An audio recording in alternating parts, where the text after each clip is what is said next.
Somewhere along the way, most people were told a simple rule about retirement accounts that sounded reasonable at the time. It got repeated so often it became conventional wisdom. And it turns out to be quietly costing retirees real money every single year. The rule goes something like this. Put your money in a traditional account while you're working, because you'll be in a lower tax bracket once you retire. For a meaningful number of retirees watching this video right now, it is simply not true anymore, and believing it without checking has already cost them thousands of dollars. My name is Finn, and this is Finn Retires, the channel that exists to make sure the assumptions you're relying on for your retirement are actually still accurate. If this is your first time here, please hit that subscribe button right now before we go any further. Today's topic addresses a decision nearly every single person watching this has already made, whether they realized it or not. So subscribe, and let's make sure you actually understand the real math behind Roth versus traditional. Traditional IRA gives you a tax deduction in the year you contribute. The money goes in before taxes are taken out. But every dollar you eventually withdraw in retirement gets taxed as ordinary income at whatever your tax rate happens to be at that time. A Roth IRA works in exactly the opposite direction. You get no deduction today, but every qualified withdrawal in retirement, including decades of growth, comes out completely tax-free. If you have $1,000 in a Roth account, it's worth the full $1,000 when withdrawn. But that same $1,000 in a traditional account, taxed at 22%, leaves only about $780. Same number on paper, very different number in your pocket. So here's the mistake, the one costing retirees real money. Most retirees choose traditional over Roth because they assume they'll be in a lower tax bracket once they retire. For a long time, that assumption was reasonably safe because federal tax rates were scheduled to reset higher once temporary provisions from 2017 expired. But that entire landscape changed in July of 2025, when the One Big Beautiful Bill Act made those 2017 tax brackets permanent. Today's rates are no longer a temporary discount before an expiration date. They are now the baseline, the standing law, unless Congress specifically acts to change it again.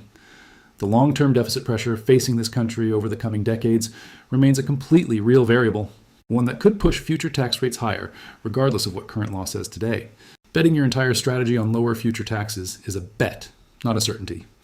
For 2026, the combined contribution limit across traditional and Roth IRAs is $7,500, or $8,600 with the catch-up contribution.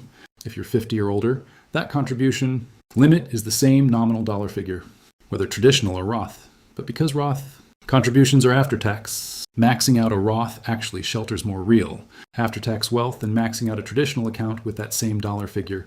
For disciplined savers, maxing out their contributions every year, this compounding difference, year after year, decade after decade, becomes genuinely significant. Think about the gap between when someone stops earning wages and when Social Security and RMDs begin. Consider someone who retires at 62, delays Social Security until 67, with no other significant income. That's roughly 5 years where taxable income sits close to zero. Financial advisors increasingly describe this specific window as the single most valuable Roth conversion opportunity most retirees will ever have in their entire lifetime.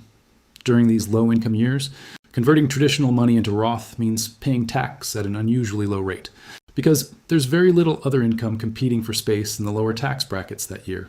Every dollar converted during this window locks in today's known low tax rate permanently, rather than leaving that money exposed to whatever tax rate. Applies decades later when RMDs eventually force it out regardless of preference. There's a consequence of this mistake that extends beyond the original retiree. Under the Secure Act, most non-spouse beneficiaries must fully withdraw an inherited IRA within 10 calendars, years of the original owner's death. If a retiree leaves a large traditional balance to an adult child still in their peak earning years, being forced to withdraw the entire balance within 10 years can push that child into a significantly higher tax bracket than intended. Roth account left to the same child under the same 10-year rule creates no such problem, because every dollar withdrawn remains completely tax-free, regardless of the inheriting child's own income. This involves the income limits governing direct Roth contributions.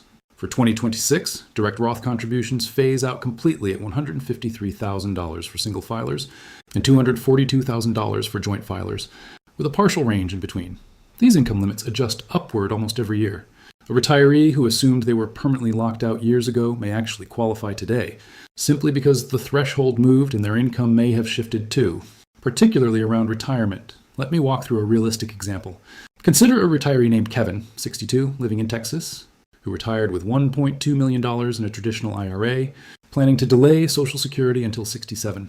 For his entire career, Kevin had been told the same rule of thumb everyone hears. Contribute to traditional, you'll be in a lower bracket later. He never questioned it, and the overwhelming majority of his savings sat in that one account. When Kevin sat with a tax professional after retiring, he learned those 5 years between retirement and Social Security represented the lowest taxable income he'd likely see for the rest of his life.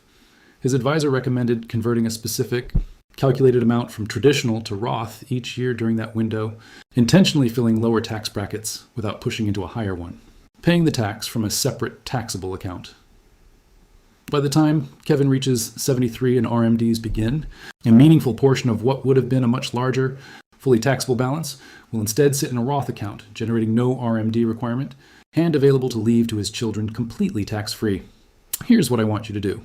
First, if you're still contributing and maxing out your limit, calculate whether shifting to Roth makes sense, given your current bracket and realistic future expectations. Second, if there's a gap between your earned income stopping and Social Security or RMDs beginning, talk to a tax professional about a multi-year conversion strategy. Third, if you plan to leave a large traditional balance to an adult child, discuss converting some of it during your lifetime. Fourth, check current income thresholds if you assumed you were locked out of Roth contributions years ago. Fifth, revisit this decision every single year. Neither Roth nor traditional is inherently correct for everyone. The real mistake is treating this as a one-time decision rather than an ongoing strategic choice. If this video helped you see this differently, share it with someone still contributing to a retirement account. Drop a comment below. Did you know today's tax rates are now the permanent baseline? I read every single comment personally. The next video on this channel is going to build directly on today's topic, walking through exactly how to calculate the right amount to convert each year during a Roth conversion window. If you're not subscribed yet, hit that button right now. Take care of yourself, protect what you've built, and I will see you in the next one.